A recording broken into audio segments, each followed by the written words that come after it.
Hi guys, welcome to RootStem, and in today's video I'm going to be looking at and just explaining a bit and possibly reviewing the Kill Team Rulebook.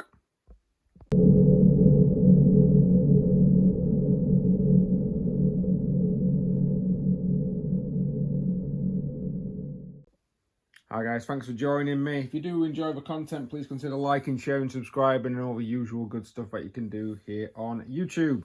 Right, I've done a video unboxing. Now it's time to actually look at the rulebook itself. So the core book is not very thick, if I'm honest. It's not a hardback or in any particular description like some of the other books, and caps out 144 pages. Not the greatest when it comes to page count, and if I'm completely honest with you, there's a hell of a lot in here that is bump, which I would have expected in other books. So right up until page 49 is nothing but illustrations, pictures, and filler is the best way of putting it. Core rules don't actually start until page 50. And of course, your rules are basically just going to be giving you your basics on what you actually can and can't do during your actual games of Kill Team. Now I'm going to break each bit down. I'm not really going to break down the tools of war. We've all come across this thing here, which basically states that triangles an inch, circles 2, square is 3, pentagon is 6. Why it can't be inches, I don't know. Whether or not it's because of an international market, it can then just be centimeters, or it can be a universal measurement, which Games Workshop can then filter in later on. I'm not sure, but there we go. That's what we're doing. We'll leave them to it. Then, of course, it talks about engagement range and data cards. You do have to read pretty much all of these pages. This is not your general rule book for a 1/40,000 game. It does have some similarities where it comes to, you got your movements, you got your wounds, but that's where it really ends. A lot of the ballistic skill is based on weapons. And weapon skill, same. It's going to be based on your weapons, and it does different damages. I think they've done that so you actually roll in multiple dice per model rather than it just being, oh, I'm firing a lasgun, single shot. That type of thing. I can understand where that's coming from because that's more of a skirmish mechanic. Whether or not it's going to be great for your games is another question, but we will see. So in the initiative phase, it's pretty simple. You roll to see who's got the initiative. Oh, wow. It needed a whole 2 pages to describe that to me. Same as Necromunda, you roll a d6. If it's a draw from the previous turn, whoever didn't have the initiative last, they will gain the initiative. So there's always a bit of an advantage for not having the initiative in the previous turn if it comes to a draw. Yeah, I mean, a full piece of A4 paper to use to describe that, and apparently you get an initiative token. You do get an initiative token. Why you'd need an initiative token, I don't know, because it should be it's a very small, short game. It should be quite easy to know who actually had the initiative in the last turn, but I've not played the game yet, so not sure. So you've got a strategy phase, very similar to the command phase that you get in Warhammer 40k, where you can generate your command points. You also play strategic ploys. Now, I believe a lot of these strategic ploys are not going to be in, they're going to be mainly in sort of like specialist rulebooks. So you tend to get them in the compendium book that comes for the Commandos and the Death Courser Creed. I don't think there's special stuff. I'm just double checking because I've actually got the other one as well. I don't think you get special items for space. Oh, you do. Yeah, there is strategic ploys and tactical ploys that you can actually use for Space Marines and for other armies. That, of course, is in the compendium. Yay! I'll be doing a different video on that as well. So that's when you do all this. So you're kind of like doing, apart from the command reroll, you're kind of doing all of this before you start to actually do a lot of the movements and a lot of the actions. And then, of course, whoever's got the initiative, that's when you start evolving your TAC ops. There is a way of doing missions. That's going to be a bit more in-depth and a bit more complicated. I'm just mainly going to be talking about the core rules.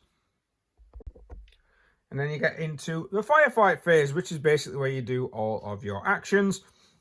So basically each model, I keep saying, if I do keep saying the word basically, send me a message telling me how many times I say it, because I probably will say it a lot.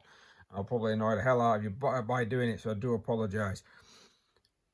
You're allowed to ready, so it's telling you that you actually get these tokens in the basic rule set, and I think if you can actually purchase them separately as well.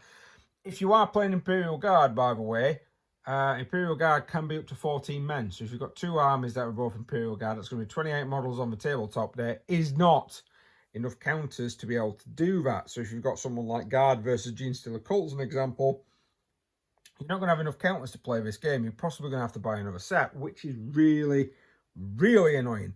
That's one of the downsides to the actual game. They don't actually give you enough. Unlike Necromunda as an example, where it gives you way too many counters, this game doesn't give you enough counters, especially when you're playing with what I consider to be a Horde armies. So if you're playing with Space Marines, it's fine. If you're playing with Elite models, it's fine. If you're playing with Horde forces, Tyranids, Genestealer Cult, Orcs, hell, Imperial Guard, even Tau a little bit, you're not going to have enough counters, which is really, really, it's a bit annoying, if I'm completely honest. Now, when an operative is ready, or model is ready, I'm going to use that term rather than the operative term, they get action points, which is on their data card. And these action points can then be spent to use actions. Now, I'm not quite sure if you're allowed to do multiple actions, multiple of the same action, or not, because it doesn't really explain it properly, if I'm completely honest. It's got an associated points cost. Are you allowed to do the same action multiple times? It doesn't tell you. It does not tell you if you can do the same action multiple times or not. And whether or not I'm just complete and totally missing it, I don't know. But it's like a shooting action, how many times can I shoot? It's not telling me. So if you've got 3 action points, can you shoot 3 times? Can you shoot twice?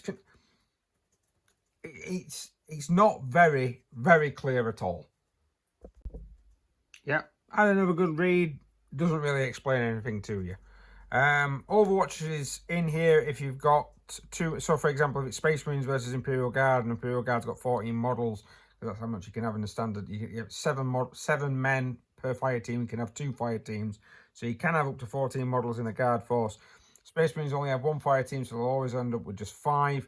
But if you're outnumbered, then you can, every time somebody activates and you can't activate, then you can perform a single Overwatch action, which is a bit weird, but it explains that later on, to be honest with you.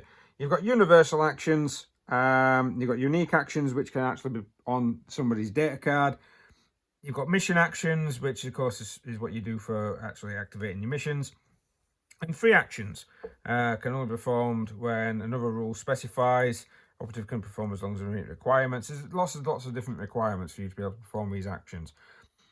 So standard move costs you 1 action point. So a standard move can mean that you move once. Now, majority of models tend to have this free circle, which basically means it moves 6 inches. It's not allowed to exceed that move characteristic, but it's got to do them 1 at a time. So if you're actually doing a move, as it explains it there, one of them is 2 inch and then 2 and 2, or 2 and 3 if you want to move less than. So it's a little bit convoluted when it comes to how you're going to be able to move over stuff. You're not actually just measuring a full 6 inches. You're just measuring in little tiny gaps. That could be annoying. I'd rather just have a tape measure around, just move it around the corner personally, but hey ho, maybe this is how the game mechanics is supposed to work. When you do a move action, you cannot move through, an operative cannot move through terrain features. It must traverse or climb over them. If an operative wishes to move across a kill zone by jumping across gaps, then you've got to do jumping and dropping, which is on a different page. Christ. Also, if you've got a fly keyword, you can move around across and over other operatives as if they were not there, but must finish his move for an over requirement specified by the move. And it cannot finish his movement on top of other characteristics. As you can't do this again if you've done a fallback or a charge. But are you able to fall back and shoot? We will see. So now we're on page 62. We've actually got a lot more actions. We've got a charge action, which you can't do if you've done a normal move action. And then you have to follow all of these particular actions here. to be able to do the move action. If you want to do, if you do a normal move, dash or fallback, you can't do a charge, basically. Or saying that if you did do that, you can't do any of these follow-up actions. Fallback costs you 2 action points. You can't do a normal move or a charge if you fall back, but by the looks of it, you can do a fallback and possibly shoot if you've got action points left. Dashing is like a standard move, and you can't perform it while you're within engage, and you also can't do it if you're doing a charge action. I don't know why you would do a normal move if you can do a dash. I don't get that. Basically, dash moves you. It follows the same rules as a normal move, with an exception. It can only move up to X amount. So I don't know whether or not you're supposed to do that afterwards. It doesn't really explain it. It can only move up to square, which I think is 3 inch. So I'm not sure if you do a normal move and then you do a dash, or you can do a dash and then just do a normal move. I don't know. It says can only move up to square. So I'm guessing, again, it doesn't explain it. I'm guessing you can move up to 3 inches. Not the greatest workshop. Come on. You guys have done this for ages. You can pass for an action. Why it costs you an action to be able to pass, I don't know. Overwatch is basically that you can make a shooting attack with one of the active operatives' range weapons. For a shooting attack, worse than the ballistic skill. I love how I put this to put it's worse than or better. But basically, -1 from your range weapons. I don't know why you have to have a huge line telling you that. It's whether or not this is kind of appealing to sort of people that's going to nitpick the rules to pieces for match play games. I don't know. You can't perform at engagements within an engagement range. You can only perform the action once per turning point, only if it's on an engage order, and only explained as Overwatch on page 60. So you can only actually go onto Overwatch if you run out of men to action. Pickup is mainly it's mainly to do with your objectives. I think it's also. I don't think you actually pick the objective up. I'm sure what you do is you can activate the objective, but that's all down to the actual missions. So a lot of them will refer to this, or you do a pickup action to basically count as being within that range of the objective. You haven't got to stay within that range of the objective. You can move around, which is a good thing, especially if you're playing Custodes. But it's a little vague. It's mainly down to whatever mission that you're playing. Now, let's have a look. Shooting, 1 action point. It doesn't say that you can't do this multiple times. Make a shooting attack with one of the active operative's range weapon. An operative cannot perform this action if it has a conceal order, or if it's in an engagement range of an enemy operative. That's fine. But to make a shooting attack, complete the shooting sequence as follows. So it's come across, if you actually watch what any of Games Workshop's videos on this, they've already come across this. You roll X amount of D6s, depending, of course, upon how many it tells you on the weapons chart. The weapon itself on the chart for the character will tell you what you need to hit. And then you've got a defense dice. If you're behind cover, so one of your defense dice will automatically pass if you're behind cover, so it'll automatically stop a hit, a basic hit, not a critical, but it'll automatically stop a basic hit. Whether or not having more dice is going to be more preferable in this game when it comes to criticals is going to be another question, but we will see. And then, of course, remove people that are being incapacitated. You can choose, actually, when it actually does serve for cover, the defender can retain 1 as a successful normal save without rolling it, but I'm guessing you can choose to ignore that if you've been hit by, you've been hit by 2 critical hits, which are going to go through your saves. It's like, well, I might as well just roll to see if I can save them with a normal armor and get the 6s. The fight action is 1 action point, and it's pretty much the same. Again, it's not telling you if you can and cannot do this. And then it's a really, really weird way of doing it. You both of you roll your attack dice, and then the attacker decides whether or not they want to strike or parry, then discard the attack dice. So if they strike, they inflict damage. If they parry, they don't. But what you have to do is, if the guy's removed from combat during your strikes, then he doesn't get a chance to use any of his attacks. So if he's got a remaining attack, then he's going to die. If you outnumber somebody as described here, then you will actually get a +1 to your weapon skill, or improved by 1. So basically you're getting a +1 to hit if you actually have more operatives attacking an enemy target. Remember, do the enemy attacking those. But all these extra action points and all the fact that you can't do this one, so you can do it as many times as you want, are basically meaning that Space Marines and Custodes will get more action points and moving quicker than Eldar can. Whether or not that's basically a game mechanic and it's just going to go against the law of the game, I don't know. But, well, again, we will see. This little bit here is just going on to tell you about what happens when you get wounded and, of course, your damage. If you get wounded, you got less than half wounds remaining. So it does actually say fewer than half of the wounds remaining. You're -2 off movement, because that's what the circle means. And you -1 from your ballistic skill and weapon skill. Easily said than done. And if you've got zero or minus wounds, then, of course, you are down. But you've got injured tokens. Whether or not there's going to be enough injured tokens, because there isn't enough tokens anywhere else, I don't know. Here we go. This is where it comes up. See the pickup action. If you're wanting to control an objective. Many rules require you to control objective markers or tokens in order to interact with them. Friendly operatives control an objective marker or token if their total APL characteristic of friendly models within 2 of a center is greater than that of enemy operatives. If an enemy operative character in the objective marker or token, it's always in control of it. Finally, otherwise specified when setting up or measuring a distance, always measure from the center. So they've gone back to using the center rather than the edges. And it's saying there if you've got more action point limit characteristic of a friendly operatives, they're greater than the enemy operatives. So it's basically saying that things like Space Marines and Custodes are going to be able to trump people on objectives. This is where it gets interesting, because this becomes really weird. It's a very convoluted way of saying that you are obscured. So if you've got obscuring terrain, so a bit like walls and things of that nature. So if you've got obscuring terrain and you are within, the intended target is more than 2 inches away from a point at which the cover line crosses the terrain feature. Yes, this is a cover line. So you basically find one point of your base and then it's got to touch both points of that base. Nice way of doing it, to be honest, rather than I'd have just said, right, center your model to center a model, but there we go.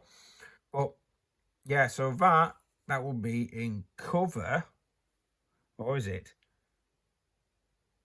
Every part of the intended target space, yes. So if you're partially there, you're crossing the cover line, therefore that model is in cover.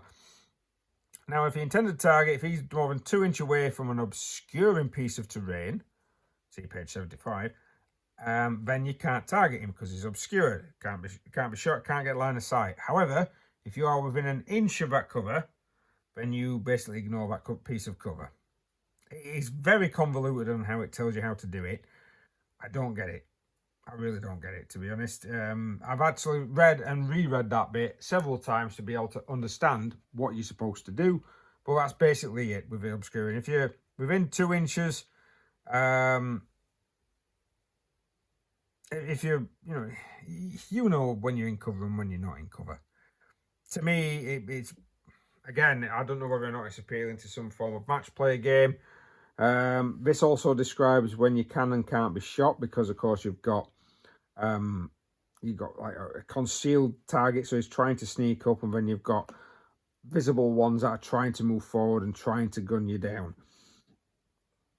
You've also got elevation, which I'll come to later, which can actually knock off any obscuring anyway, so not quite sure what we're trying to get at here. Now, here is talking about traversing terrain pieces, jumping over terrain pieces, and of course vantage points. This is more terrain traits. Why we couldn't have put the obscuring and the cover bit in this, I don't know. But heavy gives you cover and obscuring. An example of heavy, because I've already gone forward, is like the solid wall of ruins. Surprisingly, the tree trunk of trees. Sorry for knocking the camera. The stems of legs and buildings, and of course, apparently that's heavy. Well, of course it's going to be heavy. It's a solid piece of terrain. You're not going to be able to shoot through it. If you've got an advantage point, then this is used to try and shoot models that haven't got the advantage point. So that's going to be very useful for when you are trying to actually shoot units that are trying to stealthily move forward. That's the best way of describing it. So you kind of like playing Necromunda at the end of the day because you're wanting to actually get elevated compared to your opponent. I actually thought 40k was always better played where you only get a few levels because it's just easier for your models. But I suppose because your model count's going to be quite small, having elevated terrain will be quite nice. Hopefully it'll be quite interesting to play through. I don't know yet for myself because I've not played any games, so we will see. We will see what games brings out. Hopefully going to be able to get a battle report out of this quite soon. Hopefully you're understanding, although you might not be. I am trying to go through it quite quickly. Barrack, it's just got little tiny bits, a bit like the 40k ones. It's telling you a little bit, and then of course you've got vantage points. Traversing's quite easy. It costs you a circle, so it costs you 2 inch of movement to get all the stuff. That just makes it really, really simple, in my personal opinion. Jumping is, again, it's crosses a gap terrain that is within 3 inch horizontally and 2 inch vertically from another edge. The operative must be within, and I've forgotten what the hell triangle is. I think that might be 4 inches. I don't know. But it's within triangle. I know that's 2, that's 3. I think it's 4 and 6. Or is it what? No, it's an inch. What triangle is an inch? The operative must be within an inch of the edge. So if you've got to move to the edge and then you can jump. Oh my god. And it's a 2 up to jump. But I'll come back to that. We'll try and see if we can do that during some games. Climbing, easy peasy. It's however many inches it is to be able to get up and over. But it will cost you your movement. If you can't get across, for example, if you do that and it's 2 inch across, 4 inch up, you can't get across to that particular point, so you can't do it. It's quite nice to say that, so if you're within an inch of the edge, then you can traverse up, but you've then got to have movement to be able to get onto the structure. So I can see a lot of people running up to the terrain piece in one turn and then climbing it in the second and then moving, climbing it in the second turn and across, which will just be a lot easier. It does explain it quite a lot of detail, and of course you've got dropping. It doesn't really tell you if you that to me is part of climb. It's pretty much the same thing. You're just climbing down, unless of course you're doing a vertical drop. It gives you some example boards. Some of those example boards actually look quite nice. Especially with Mechanicus terrain, and of course doing the same thing as what the 40k manual did, just telling you about. Of course, that's going to have a heavy trait. It's blocking line of sight, you tid. It's just telling you what traversable. It's just telling you what your terrain pieces are going to be counting as.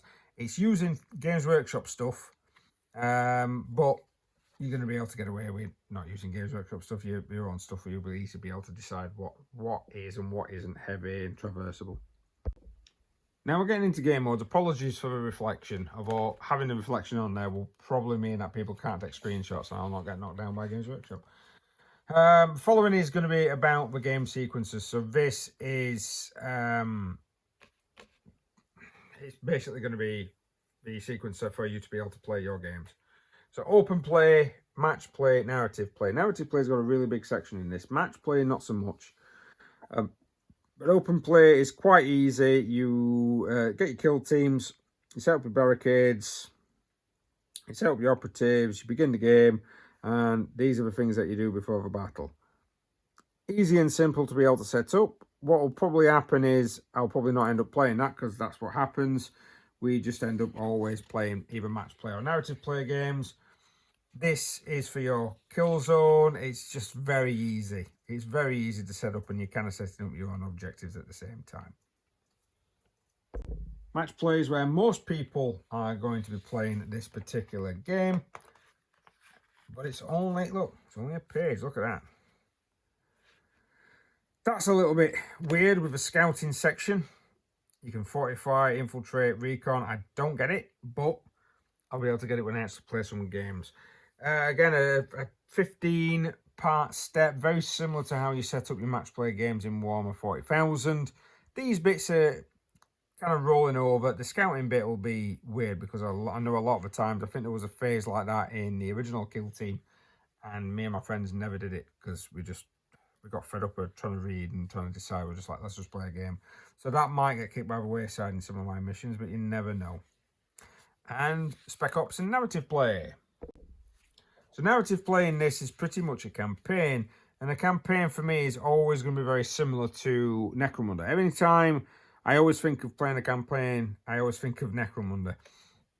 So you start by getting your guys together. It gains experience points. Oh, look, like Necromunda.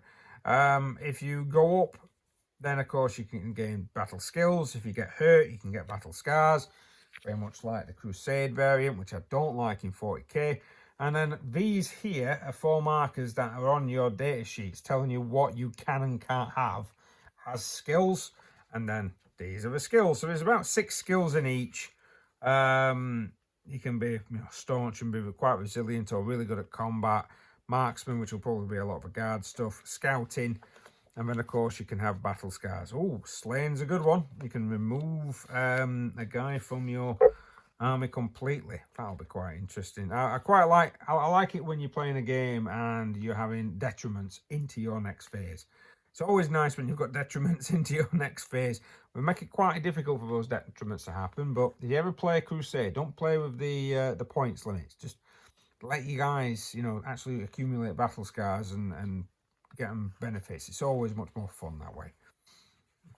And then you've got your base of operations. It's very detailed. You do actually have to have strategic assets. Christ. And a bunch of missions, which I believe these missions can actually be used in match play games as well. I am not sure if I'm 100%. Narrative play sequence. And then this is it. This is the critical mission pack. So these are the missions for match play. In fact, I think these are the missions for... I keep knocking the camera. For quite a lot. Yeah, there we are. Why I didn't stick this in the match play section, I don't know. But I think it's because you can use this in the narrative section. So they kept all the missions quite close together. It does dictate to you where your objectives are going to be, where your kill zones are going to be. These are going to be quite nice and interesting to actually play. I might use a Sisters Force. I never know. Ooh. Split up drop zones.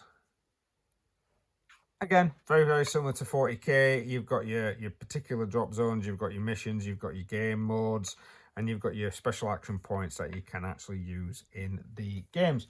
So that's pretty much it. That's the breakdown of the rulebook. Some standard tac ops, but in the box you get a set of cards for these. So I think these are the additional victory points. So these are kind of like your secondary objectives that you get for the actual game. So destroying banners, central controls, deadly marksmans. I think you get quite a few of these. I think you get to reveal them during the game. If you've not seen a battle report for it, when I actually do some battle reports, I'll try and get these battle reports running so we can understand how we use these better. I've got more cards, then I can shake a stick out because I actually bought another set as well, just in case I'm playing against somebody that doesn't have any. Although I do think a couple of my first games might be against Will. You never know. And then a quick bit of an appendix. So we've got critical hits, special rules, and abilities. All at the back of the book, which is nice because I'm fed up with actually searching for stuff. So like this should be able to tell you what mortal wounds. Each time a friendly operative makes a shooting attack with this weapon, if the attack rolls step of a shooting phase, for each critical hit retained, inflict X mortal wounds on the target. So X mortal wounds free is like 3 mortal wounds can't be saved. It just goes straight through. I think some snipers actually have stuff like that. No cover, so the results of cover is knocked off. Piercing, PX. Each time a friendly operative makes a shooting attack with this weapon, roll the attack dice step. If you retain any critical hits, this weapon gains the XP. And I think there is a way of, armor penetration. Each time a friendly operative makes a shooting attack with this weapon, subtract X from the defense of a target for the shooting attack. X is the number of the after, so AP1. So basically that's very similar to the one in 40k. Ooh, barrage, that's quite nice. You can actually hit targets that are not in cover. Balanced. It's lots of different little appendixes. And that will be it. So quick rambling through of the actual book itself, just to give you guys a very basic idea of my quick opinions on this. I'll be giving more opinions out when I do Battle reports, of course, because they always do, because your opinions always change when you read a rulebook to when you're actually playing the game. Same when you look at forces and you look at stat lines. Sometimes you think they might be a bit overpowered. You play the game, you realise they aren't, or vice versa. You think something seems a little bit underwhelming, and you play the game and it turns out to be really, really good. Well, thank you very much again for watching, guys. If you did enjoy that, please consider liking, sharing, and subscribing. And yeah, keep a check out for more stuff on Kill Team coming soon.